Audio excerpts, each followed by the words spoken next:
Hi guys, it's Allie with Allie Answers. I hope that you're having a fantastic day. If this is your first time watching one of my videos, then welcome. And if you're a returning watcher or subscriber, thank you so much. I love hanging out with you, and if you would like to be notified of all my new videos, just go to the subscribe button and hit a thumbs up. You also are welcome to comment down below. I would love to answer your questions. So today is not a specific question that someone asked me. Instead, it is a general response that I'm finding myself kind of giving people here lately. So what I want to do is talk about giving yourself permission to possibly make a mistake. So a lot of times when we really love someone and we're trying to take good care of them and we're trying to make the very best choices as we move forward with someone's care or with the different things that are going on with them, we can become almost paralyzed, almost frozen, most of the time because we care so much, because we are so afraid of making a mistake. So what I want to do today is tell you that it is okay to give yourself permission to possibly make a mistake. Now, I know that seems kind of crazy because we all want to do the very best that we can. Most of us are the kind of people that are doing research before we're making a decision. We're talking to different people, we're talking to professionals, we're talking to friends who probably are investigating all kinds of options in addition to praying about it and asking people that we love to pray about it as well. Let's say that you're trying to make a decision whether or not you should change doctors for your loved one. Okay, so here's what I would say to you.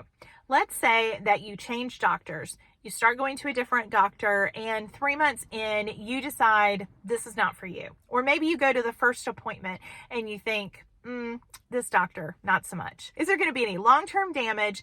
Is there anything we can't come back from if we go ahead and try a new doctor? Probably not, right? So maybe it's a pain with your insurance to get that person's PCP changed, or maybe it was a pain to get approval to go to that specialist. But if you don't like that doctor, you just don't have to go back. Same thing with a daycare center. Let's say you decide to try an adult daycare center and it just doesn't go well. Your loved one doesn't enjoy it, or it's too hard to get them there, or it's exhausting them physically to get out of the car and go into someplace every day or a couple times a week. Did you try your best? Did you find a good place to go? Did you give it a shot? Did you try it?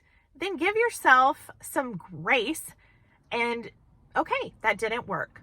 Sometimes you're going to try something that doesn't work. And you have to try sometimes some things that don't work to figure out what does. This can apply to even choosing an assisted living or a memory care center. Maybe you are not sure if your loved one really can do independent living or assisted living. And so you try independent living, and then over the course of a month or two, you start realizing that they are not taking their meds on time and they're starting to have some issues with hygiene. It is not the end of the world if you have to increase care or if then they have to move to a different part of the community. Is it the greatest thing? No, but it's not the end of the world either.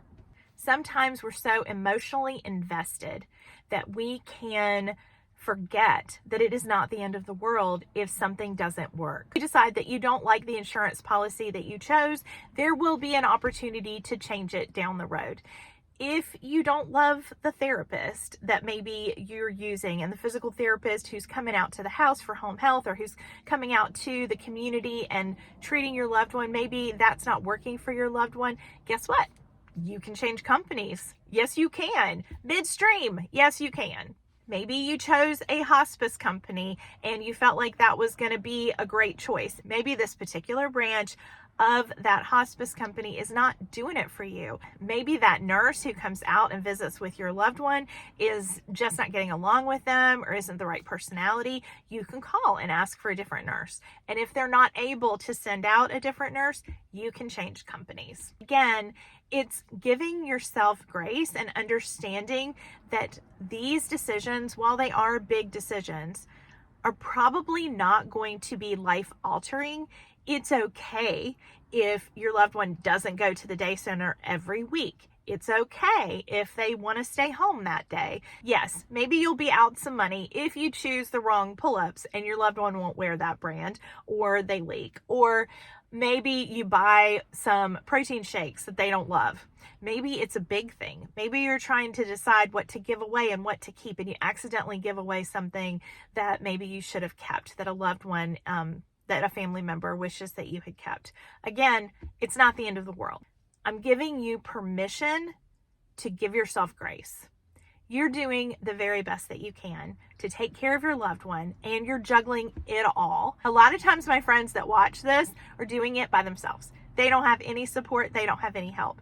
If you have family members who are involved, then thank goodness you have care and support and people around you that are giving you grace. Give yourself that grace. Make sure that you're taking advantage of the help that's in your area. If you need more advice about what's available around you, remember that your referral coordinator at the doctor's office is a great place to start. There's usually an area agency on aging in your county, and there are always people like me who are care managers, and it is our job to help make things go easier. I'm wishing you all the very best today. Thanks for spending time with me, and I'll see you next time. Bye-bye.